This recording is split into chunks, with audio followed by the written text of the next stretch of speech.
In 1931, a soprano named Clara Hines arrived in Cincinnati from New York to perform a recital at Music Hall.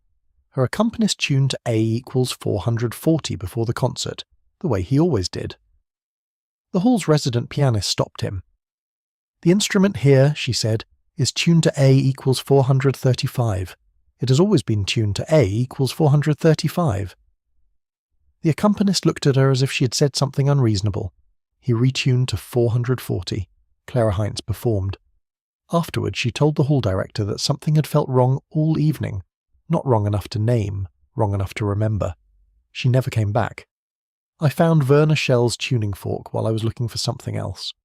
I was tracing the maintenance records of pipe organs in Ohio river cities, trying to understand why so many instruments from the 1880s had been decommissioned rather than restored. The same question I keep running into. But the deeper I went into those repair logs, the more I realized the instruments weren't the real story. The pitch was. Before 1939, A was not a number everyone agreed on. It was an inheritance. Every city of any size in 19th century America carried its own reference pitch, and that pitch was almost always set by its oldest large instrument, usually a pipe organ, occasionally a set of cast bronze bells, sometimes a tuning fork that had arrived from a German manufacturer decades earlier and been copied hand to hand through the memories of local craftsmen. A equals 435 was common in cities with strong German musical traditions. A equals 452 appeared in older New England churches whose organs predated the Civil War. Some instruments in southern cities sat closer to A equals 460. The variation was not sloppiness, not accident, not ignorance. It was geography made audible. The reason the variation persisted so stubbornly was physical. A pipe organ cannot be retuned the way a violin can. Retuning a large instrument means physically altering the length of hundreds of individual pipes, cutting them shorter to raise pitch, adding tuning slides to lower it.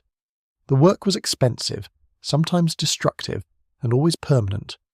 Organ builders in the 1870s and 1880s tuned their instruments to the rooms they were installed in, accounting for ceiling height, wall materials, and seasonal temperature variation. The instrument was calibrated to its building the way a key is calibrated to a lock. Cast bronze bells were beyond calibration entirely. Once a bell was cast and cooled, its pitch was fixed by physics, by the exact ratio of copper to tin, by the thickness of the walls, by the diameter of the mouth. The bell that called a congregation to worship in Columbus was not the same A as the bell doing the same work in Louisville. Both were correct. Both were local. The idea that they needed to match had simply not occurred to anyone, because there was no medium that required them to. Piano tuners occupied a specific and now largely forgotten social role in this world. They were not merely technicians, they were custodians. Werner Schell, born in 1863 in Cincinnati, maintained a territory of roughly 40 households, 3 churches, a concert hall, and the parlour of the local music conservatory. Every piano those families owned vibrated at the same frequency, because Schell carried one fork. His predecessor had given him the fork. His apprentice would inherit it. The pitch stayed. What does that mean in practice? Picture a child in Cincinnati in 1894. She's sitting in a church pew on Sunday morning hearing the organ begin. The choir joins. Every instrument in that room exists in the same frequency relationship, calibrated to the same building, to the same bell in the tower above them. That child has no word for what she's hearing because there is nothing to contrast it against. The room and the music are the same conversation. She will carry this without ever knowing it can be taken away.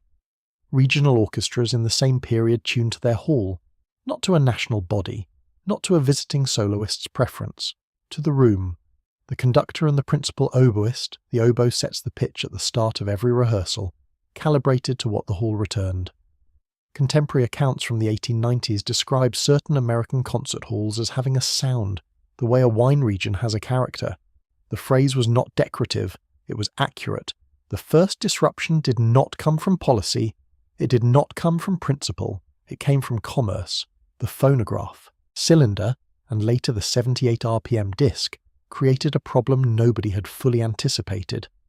A recording made in New York at A equals 452 played back on a machine calibrated for A equals 435, reproduced every instrument sharp, not wrong enough to identify, wrong enough to disturb.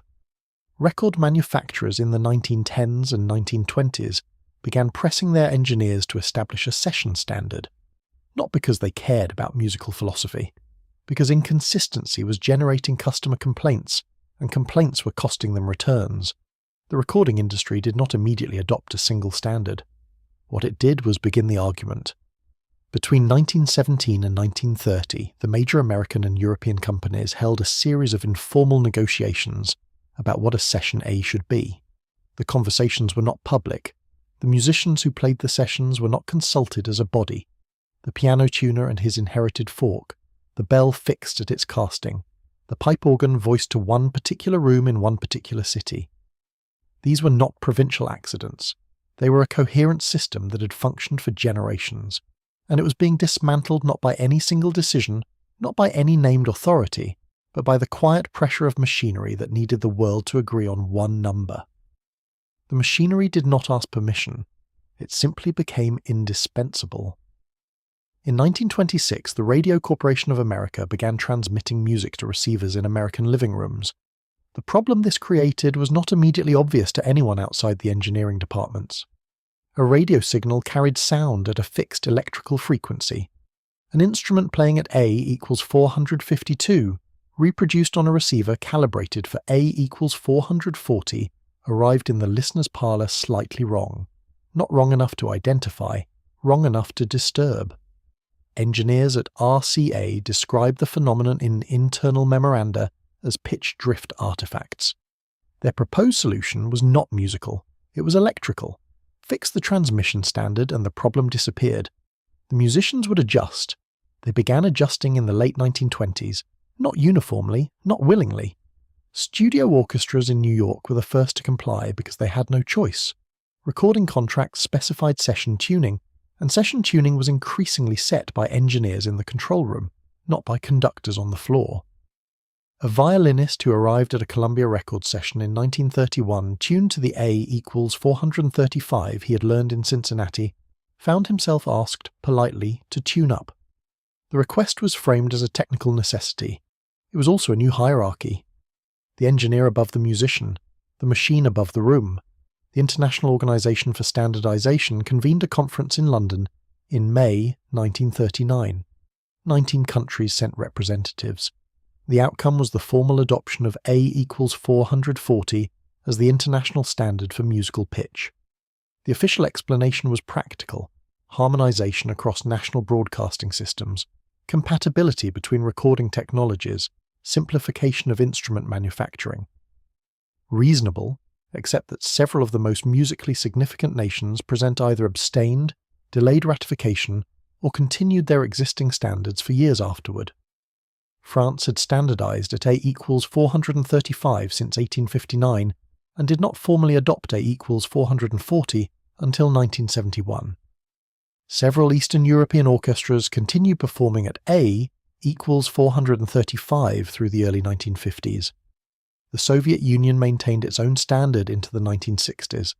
The 1939 conference was not a consensus. It was a decision made by enough countries to make dissent expensive. The economic pressure clarified quickly. A musician or ensemble that refused the new standard faced a narrowing world. Radio would not carry them cleanly. Record companies would not record them without retuning. Touring circuits increasingly demanded compliance because the halls they booked were being outfitted with electronic amplification equipment calibrated to 440. No law required compliance. No authority could compel it. The enforcement was entirely financial, which made it nearly impossible to resist and almost invisible to history. Instruments sorted into 3 categories. The first were the adaptable. Pianos could be retuned, strings could be adjusted, winds could be modified with new mouthpieces or barrel joints. Most working musicians owned instruments in this category and made the change, some without fully registering that a change had been made at all. The second were the stressed, older gut string instruments whose physical dimensions had been optimized for the lower tension of A equals 435 suffered structural pressure at 440. Luthier in the 1940s and 1950s reported a pattern of cracks and failures in instruments built before 1900 that had been pushed to the new standard. The third category was the impossible. Pipe organs could not be retuned without destruction. The cost of physically altering every pipe in a large instrument ran to figures that most American churches and concert halls could not justify. The result was not immediate silence. The instruments continued to play. But they played at a pitch that no longer matched the world outside their walls. A visiting organist trained after 1940 sat down to one of these instruments and found herself in a different key than everything else in her experience. The organ was not broken, it was stranded. An estimated several hundred American pipe organs built before 1900 remain in their original installations today, still tuned to their original pitch. Instrument historians have noted their presence in smaller cities and rural communities, places where the cost of conversion was never available and never prioritized. They are acoustic documents. They hold in their physical dimensions the exact sound of specific American places at specific moments in the late 19th century. Most are played rarely. A few are played by musicians who do not know the outside world abandoned their pitch 80 years ago. Some have been tuned by craftsmen who learned from predecessors who never once worked to A equals 440. The fork and the room simply continued without the world. And then there were the bells, fixed at casting, unreachable, still ringing at the frequency of a world the maps had redrawn around them. There was a woman in a mid-sized Ohio city who played the same pipe organ for 41 years. She had been appointed to her position in 1899 when the instrument was already 10 years old.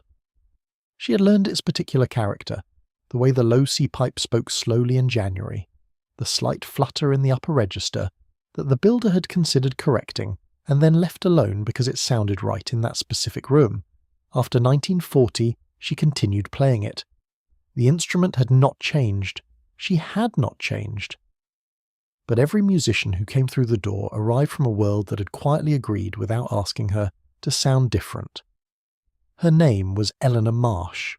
She was born in 1878 in Dayton, Ohio, the daughter of a choir director, and she was appointed organist at the First Methodist Episcopal Church on 3rd Street in 1899 at 21. She did not leave the position until 1951. The instrument she inherited had been built in 1889 by the Hook and Hastings Company of Boston, a firm whose craftsmen spent 3 weeks in that specific building before voicing a single pipe, calibrating each register to the stone ceiling 60 feet above them. The organ sat at approximately A equals 437. It had always sat there. It would sit there long after Elellanena Marsh was gone. She was 62 in 1940 when the standardization pressure reached Dayton. The Regional Methodist Conference wrote to the Church Council suggesting the organ be retrofitted to A equals 440 in advance of planned radio broadcasts. The estimate from the repair firm was more than the church had spent on the instrument in the previous decade. The council voted to defer the project indefinitely. Elellanena Marsh continued playing the instrument at equals 437 through her retirement in 1940, and then, at the congregation's request, on major holy days until 1951. What did she notice in those final years? What did she observe as the standardized world arrived at her door in the form of visiting sopranos and accompanists trained entirely after 1939? She noticed displacement. A soprano engaged for Christmas services in 1948 arrived with an accompanist who had never once played an instrument not calibrated to 440.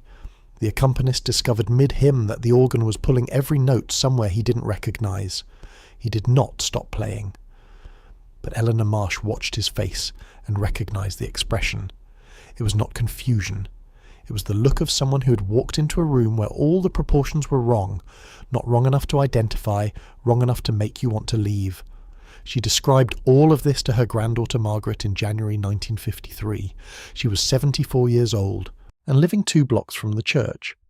Margaret was 18 and studying music at Ohio State. She had brought a wire recorder at the suggestion of a professor collecting local oral histories.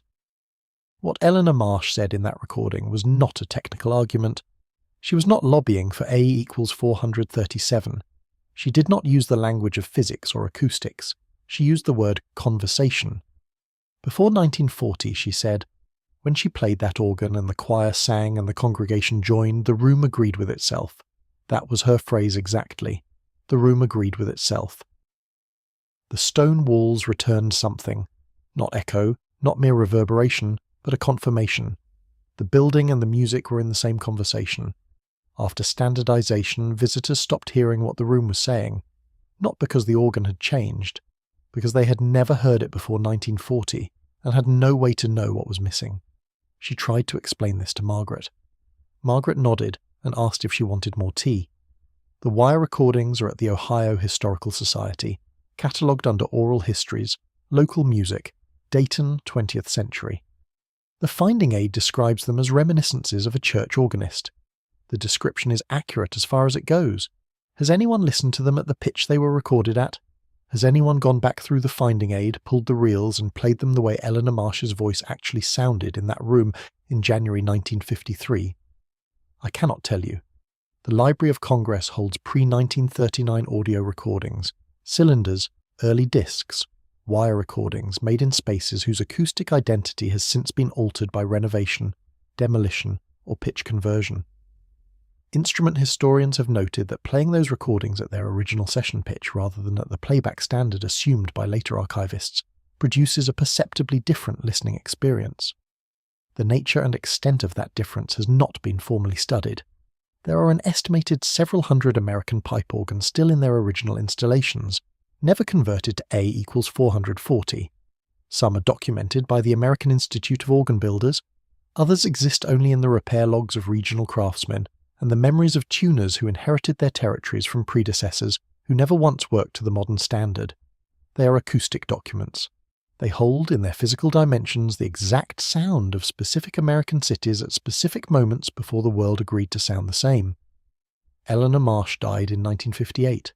The organ at 3rd Street was eventually retrofitted in the mid-1960s, during a renovation that also raised the ceiling and replaced the original stone facing with plaster.